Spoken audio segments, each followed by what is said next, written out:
It was one of those nights where the forest seemed to breathe in a way that made you question the very air around you. I had been planning this trip for months, convinced that solitude among the trees was the cure for the chaos in my mind. My backpack was heavy, packed meticulously with survival gear, enough food and water for 4 days, and my old bolt-action rifle, the one I had carried on solo trips since my early 20s. The sun had barely risen when I parked my car at a secluded trailhead, a road so remote that the sound of engines from the nearest town seemed like an echo from another world. The forest beyond the trailhead was dense, the kind of place where sunlight barely kissed the forest floor, and every step forward felt like a descent into an entirely different dimension. The air smelled of wet earth, moss, and decaying leaves, carrying with it a dampness that clung to your skin even before you noticed the sweat from hiking. I knew the risks of this kind of exploration, stories of lost hikers and mysterious disappearances whispered through online forums, but the thrill outweighed the fear. As I stepped onto the narrow path, the forest swallowed me whole, and the distant noises of civilization faded into a silence so thick it was almost tangible. My boots crunched over fallen leaves and broken twigs, each sound amplified in the stillness, and I felt the familiar rush of adrenaline that came with being truly alone in the wild. Hours passed as I navigated the uneven terrain, following faint animal tracks and broken branches that marked my path, careful to avoid the obvious pitfalls that could turn a moment of adventure into a disaster. By late afternoon, I had found a small clearing beside a creek, the water moving sluggishly over rocks covered in slippery moss. The spot seemed ideal, a natural campsite with flat ground and some large fallen logs that I could use for firewood. As I set down my pack and began unpacking, the first hints of unease settled in, almost imperceptible, like a shadow brushing past the edge of vision that I had just started gathering kindling for a fire when I noticed a strange arrangement of stones near the creek bed. At first, I thought they were natural, shifted by the water over time. But as I examined them closer, I realized they had been deliberately placed, forming a crude pattern, almost like a series of small symbols etched in the dirt around the stones. My stomach tightened. I had explored enough remote areas to know that symbols like these often meant something, whether from an old hermit, a lost traveler, or something far less explainable. The thought unsettled me, but I shrugged it off, telling myself that overthinking would ruin the serenity of the evening. I built a small fire, its flames crackling and dancing, casting long shadows that flickered across the dense underbrush. The warmth of the fire was comforting, but the shadows it created seemed almost alive, stretching and twisting like they had a will of their own. I cooked a simple meal and sat back, listening to the forest around me, the chirping of insects, the distant call of a bird, the occasional rustle of something moving through the undergrowth. Everything was normal, and yet there was a feeling of being watched, subtle and insistent, that I couldn't shake. I told myself it was paranoia, the mind playing tricks in isolation. But deep down, I knew that the forest had its own consciousness, indifferent and patient, and that I was nothing more than a temporary visitor in its realm. Night fell quickly, as it always does in dense forests, and the temperature dropped sharply. I crawled into my tent, zipped it shut, and lay down, trying to relax. But sleep didn't come. The air outside was too still, too perfect, as if the world itself was holding its breath. Then I heard it, a faint, almost imperceptible scratching, like fingernails dragging lightly against wood. I froze, heart pounding, straining my ears to pinpoint the source. At first, I thought it was a branch brushing against the tent, but the sound was too deliberate, too rhythmic. It came again, closer this time, and I realized that it wasn't outside, it was coming from within the forest, following me, tracing my movements, like a predator studying its prey. My hands gripped the rifle, fingers trembling as I unzipped the tent just slightly, peering into the dark. The fire I had left burning had reduced to glowing embers, barely illuminating the clearing. In the faint light, I thought I saw movement, a shadow, a figure, indistinct but undeniably there, just beyond the reach of the firelight. I blinked and it was gone.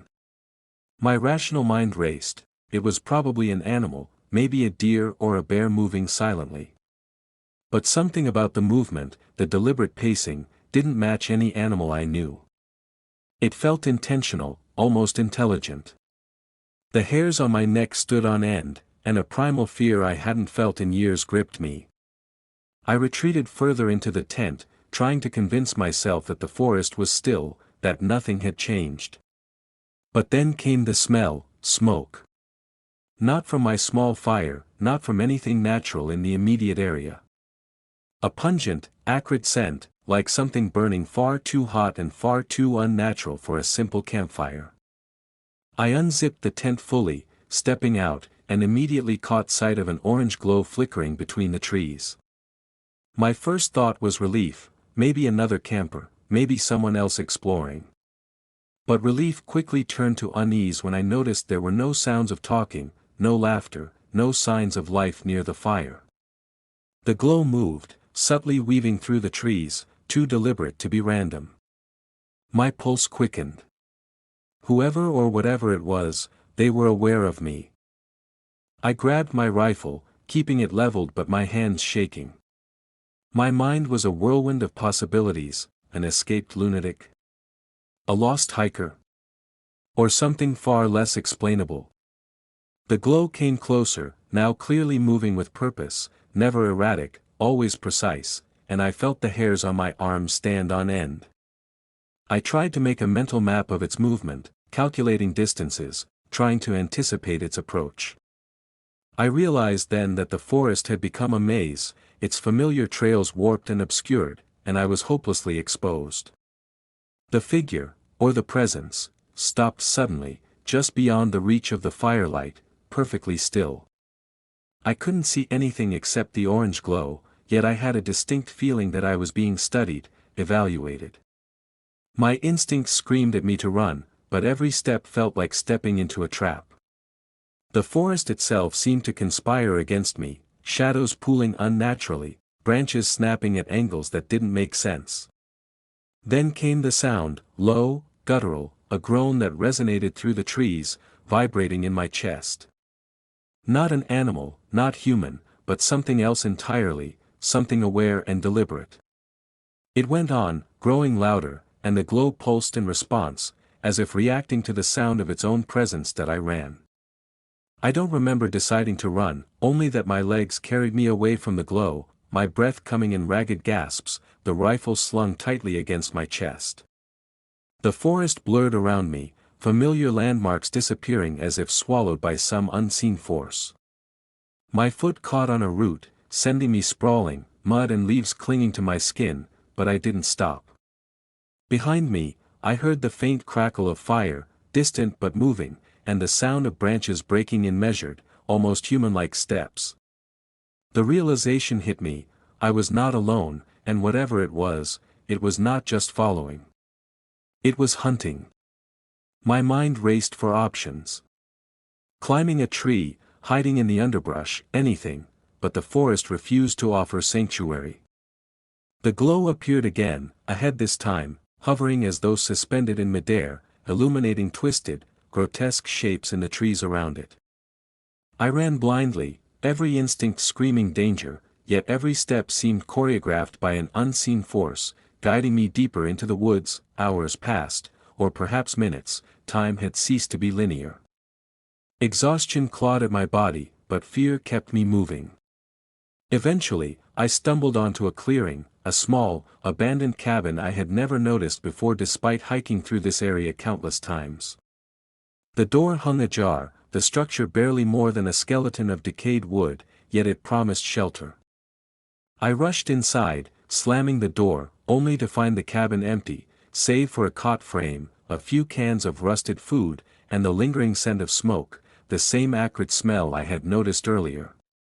Relief washed over me, brief and shallow, as I realized the glow had not followed me inside, at least, not yet. But as I leaned against the wall, trying to catch my breath, I noticed the scratches on the floorboards, deep, long, deliberate. Someone, or something, had been here, and it had left a warning. The hairs on my arms rose again, my heart hammering. This was no random encounter. This was a calculated, patient pursuit, and I was in its domain. The cabin was dark, almost suffocating in its stillness, yet it offered a fragile sense of security, a barrier between me and the unseen terror lurking just beyond its decaying walls. I sank to the floor, my back against the warped wood, and tried to make sense of what had just happened. The scratches on the floorboards were deliberate, almost symbolic, and they radiated an intent that chilled me to the core. My mind raced through every possible scenario, from the rational to the impossible. Could it have been another hiker, a trap set by some twisted hermit? Or was this something else, something older, something that existed beyond reason and fear? The forest had swallowed the sun hours ago, leaving only the faint glow of my dying fire outside, and the cabin seemed frozen in time, as if it had been waiting for me. The wind whispered through the broken windows, carrying faint, indistinct murmurs that could have been my imagination, or something far more sinister. Every instinct screamed at me to leave, to run deeper into the forest and escape, yet my body refused to obey. The exhaustion from hours of running weighed me down, and the fear, so raw and penetrating, made even the simplest movement a challenge. I felt trapped, caught between the overwhelming darkness outside and the oppressive stillness within that I decided to explore the cabin, hoping to find anything that might explain its presence or offer clues about who, or what, had been here before me. The floorboards creaked under my weight as I moved, the sound echoing unnaturally in the confined space. Cobwebs clung to the corners, thick and sticky, and layers of dust covered every surface, indicating that the place had been abandoned for decades. Yet, despite its apparent emptiness, I could feel a presence, a weight pressing against my chest as if the walls themselves were alive, observing my every move. On a small, rickety table in the corner, I found a leather-bound journal, its pages yellowed and brittle with age. Trembling, I opened it, and the first lines sent a shiver down my spine. The handwriting was neat, meticulous, but the words told a story that was anything but ordinary. It spoke of rituals performed deep in the forest, of beings that existed beyond the human realm, and of a hunter who did not hunt for food but for souls. The entries grew darker as I flipped through the pages, describing encounters with glowing figures that moved without sound and shadows that stretched and twisted unnaturally. Each word seemed to press into my mind, eroding the thin barrier between reality and nightmare. I tried to close the journal, to push it away, but my fingers refused to obey, compelled to read, to understand the horror that had unfolded before me. The hours dragged on, yet I remained captivated and horrified in equal measure. The forest outside seemed to pulse with life, shadows shifting in rhythm with my own heartbeat. Then, a sound cut through the quiet, a low, guttural growl, emanating from just beyond the cabin. It was closer than before, deliberate, measured, as if whatever it was had been waiting for me to settle. I grabbed my rifle, my hands steady despite the fear clawing at my mind, and crept toward the window. The night was black, the kind of black that swallowed light and erased distance. And then I saw it, the glow, unmistakable, orange and alive, weaving between the trees like liquid fire. Its movement was unnatural, defying gravity and logic, and I realized with a sinking certainty that it was no ordinary phenomenon. The glow seemed to pause, hovering with intent, watching, calculating, as though it knew I was observing it. My breath caught in my throat. For the first time, I questioned whether this was a living entity or some manifestation of the forest itself, a sentient force that had existed long before humans ever set foot here. Panic surged, but alongside it came a strange sense of clarity. I had survived this long by staying aware, by observing every detail, and I knew that now, more than ever, my survival depended on understanding the rules of this game. The glow moved again, closer to the cabin this time, and I realized that leaving through the front door was no longer an option. It would see me, track me, consume me. I needed another way out, a path unseen, a route the entity couldn't anticipate. I scanned the cabin desperately. A trapdoor in the floor caught my eye, partially hidden beneath a tattered rug. My heart pounded as I lifted it, revealing a narrow staircase descending into darkness. No time to hesitate. I climbed down, rifle raised, each step creaking ominously beneath my weight. The air below was damp, earthy, and carried a faint, metallic tang that made my stomach churn. The glow did not follow. For the first time in hours, I felt a fraction of relief, though I knew better than to trust it. The basement, or whatever this place was small, walls of stone and wood blending into shadows. My flashlight, strapped to my wrist, cast a thin beam that barely cut through the darkness. Strange symbols were etched into the walls, similar to those I had seen near the creek, only larger, more deliberate, more terrifying. I could feel a presence in the room, not just outside, but here, surrounding me, coiling in the shadows, and I realized that the forest wasn't the only thing I had underestimated. Whoever, or whatever, had created these markings was still here, watching, waiting. My hands shook as I documented everything in my mind, every scratch, every symbol, every inexplicable detail. The journal from upstairs had prepared me for some of this, but nothing could prepare a person for the reality of standing within a space that pulsed with unseen life. I tried to whisper a prayer, though I didn't know who or what might hear it, but the words felt hollow against the oppressive energy surrounding me. Time became meaningless as I explored the basement. I found evidence of previous visitors, small remnants of belongings left behind, a rusted lantern, a broken compass, fragments of a journal much like the one upstairs. Each item told a story of fear, of desperation, of confrontation with something beyond comprehension. I realized that the cabin was more than shelter, it was a waypoint, a nexus between our world and another, darker plane where the rules of nature were bent, broken, or simply irrelevant. And then I heard it, a sound far closer than the glow, a whispering, slithering, something that moved with intent across the floor above me. The words were indistinct, alien, yet they carried meaning, an understanding that pierced my mind with dread. I didn't need to understand the language, the intent was clear. I was being hunted. The entity knew I was here that I clutched the rifle tighter, my knuckles white, and tried to calm my racing thoughts. There had to be a plan, a way to survive this night, though every instinct screamed otherwise. The symbols on the walls seemed to shift in the flickering light of my flashlight, elongating, contracting, almost alive. I realized then that the forest outside, the cabin, the glow, it was all connected, a single organism, aware and calculating. My chances of escape were slim, but I refused to surrender to the fear. My mind worked feverishly, recalling survival techniques, patterns of movement, and stories of others who had vanished into these woods. The basement offered temporary safety, but it wasn't permanent. The glow, the whispers, the watching presence, all were patient, biding their time, waiting for a lapse in my vigilance. Hours passed, or perhaps an eternity, as I sat in that basement, listening to every creak, every whisper, every unnatural sound. My body ached, my mind teetered on the brink of collapse, yet I knew that the smallest mistake could be fatal.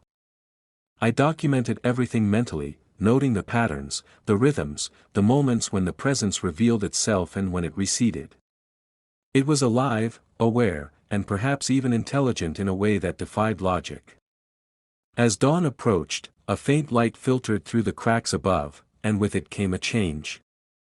The whispers ceased, the glow faded, and the forest seemed to hold its breath. I realized that this temporary reprieve was not mercy, it was strategy.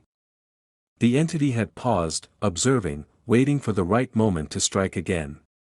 My survival depended on understanding that timing, that intent, and on acting with precision. By the time I climbed back upstairs, my body exhausted and my mind on edge, the cabin seemed different, older, and more menacing than before. The front door was ajar, inviting yet threatening. The forest beyond was still dark, but the first hints of sunlight touched the treetops, revealing twisted branches and shadows that had been invisible in the night.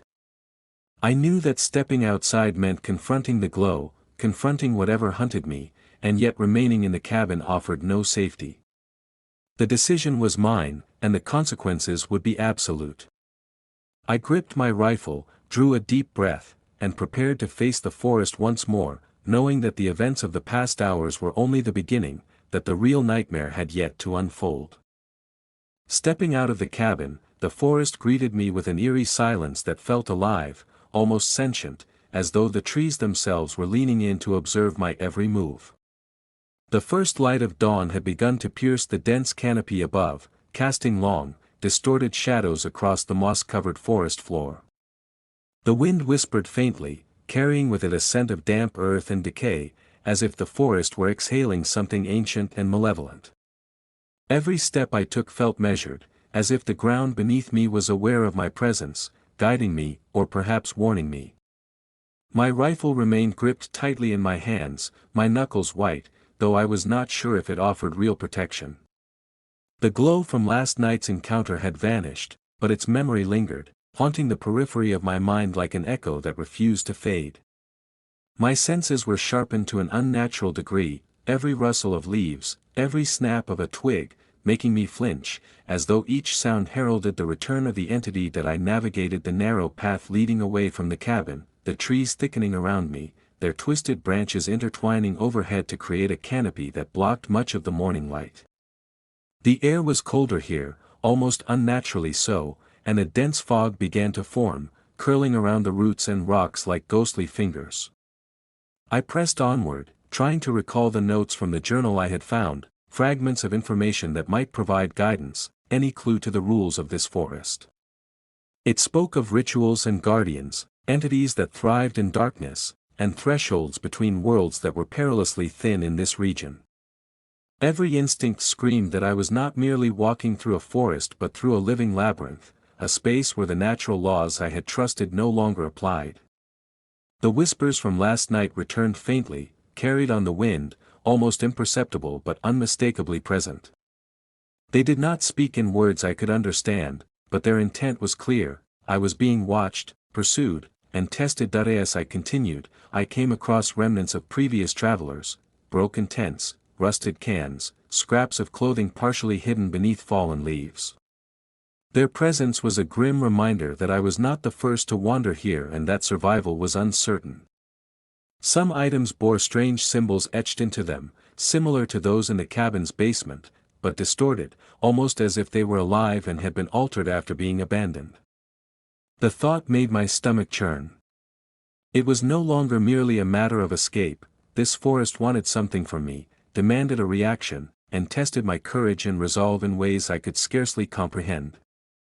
Every step forward required a careful calculation, a balance between speed and caution, movement and stillness. The path eventually opened into a small clearing, and I paused to catch my breath. Sunlight streamed through a break in the trees, illuminating an ancient stone altar in the center, covered in moss and lichen. The altar was unlike anything I had ever seen, its carvings depicting creatures with elongated limbs, glowing eyes, and faces contorted in perpetual screams. Some carvings seemed to move subtly when I wasn't looking directly at them, shadows twisting unnaturally, as though mocking the very concept of reality. My heart raced, but curiosity compelled me to approach. The closer I got, the stronger the sense of being watched became, and then I saw it, faint footprints surrounding the altar, impressions in the mud that were not entirely human, their size and shape suggesting a form that defied natural anatomy. I realized with dawning horror that the rituals described in the journal had been performed here, right where I now stood, and that I was intruding on a site of power older than memory itself. Suddenly, a movement caught my eye. A shadow flickered at the edge of the clearing, impossible to define, shifting fluidly between forms. I raised my rifle, aiming at the figure, but it vanished before I could take a shot. The forest held its breath, and a whisper, louder this time, seemed to speak directly into my mind. I could not translate the words, but the meaning was unmistakable: leave, or face consequences beyond comprehension. The air grew heavier, oppressive, and my chest tightened with anxiety. I felt a presence materializing around me, invisible but palpable, pressing against my skin and senses. My hands trembled, and a cold sweat ran down my spine. I knew that the forest had rules, ancient rules, and that violating them, even unintentionally, could be fatal that I decided to retreat along the path, attempting to put distance between myself and the altar. Yet, the forest seemed to resist my movement, the path twisting unnaturally, roots curling underfoot to trip me, and branches clawing at my clothing and skin. Time lost all meaning. Each step I took felt like an hour, each glance over my shoulder revealing shadows that were never there before. The whispers escalated, overlapping into a cacophony that drowned out reason. I stumbled into another clearing, larger this time, and there I saw it, a figure, glowing faintly, a silhouette both humanoid and alien, radiating an aura of malevolent intelligence. Its movements were deliberate, almost ritualistic, and the glow pulsed as though synchronized with my heartbeat. Fear rooted me to the spot, yet fascination compelled me to observe. The journal had hinted at such entities, guardians or hunters that existed between worlds, and now I was in their presence, the rules of survival rewritten before my eyes. Instinct demanded flight, but the forest was no longer a passive environment, it was alive with intent. Every tree, every shadow, every flicker of light seemed to guide the entity toward me, corralling me into a trap I could neither see nor escape. I realized then that my survival depended not on strength but on comprehension, understanding the entity's behavior, anticipating its moves, and exploiting whatever weaknesses I could discern. I focused, studying its patterns, noting the rhythm of its glow and movement, the intervals between its appearances. The forest seemed to respond to my focus, the whispers lowering slightly, as if acknowledging my attention. Yet I knew this was temporary. Any lapse, any distraction, would be fatal. Hours passed in this tense standoff. I alternated between hiding and advancing cautiously, using the natural formations of the forest to shield myself. I discovered more remnants of past victims, clothing, journals, bones partially buried beneath moss, each telling a story of fear, of failure, of being hunted by forces beyond understanding. The reality of the situation weighed heavily on me. This was no mere forest, no simple haunted site. It was a testing ground, an ecosystem in which I was prey, the rules of life and death suspended, replaced by a game I had not agreed to play but could not opt out of. Every instinct screamed to flee, yet fleeing could lead me directly into the entity's grasp. I had to think, to calculate, to move with precision and patience. As the night approached again, the fog thickened, and the forest's darkness deepened to a suffocating black. The whispers returned, louder, almost shouting now, an overwhelming presence pressing on my mind. The glow appeared again, distant at first, then closer, weaving through the trees with purpose. I could feel its intelligence, its intent to corner, trap, and ultimately consume. I remembered the journal's advice: entities like this operate on pattern, responding to hesitation, exploiting fear, and feeding on disorientation. I steadied my breathing, forcing myself to think in precise terms, planning a path that might allow me to survive until daylight. I could not see every detail, could not anticipate every move, but I could observe, learn, and respond. The hours dragged on in a tense, surreal battle of wits and endurance. I found temporary refuge in the hollow of a giant tree, its interior dry and stable, allowing me to rest briefly while keeping a watchful eye on the glowing figure. The entity circled the area, sensing, probing, yet unable to locate me precisely.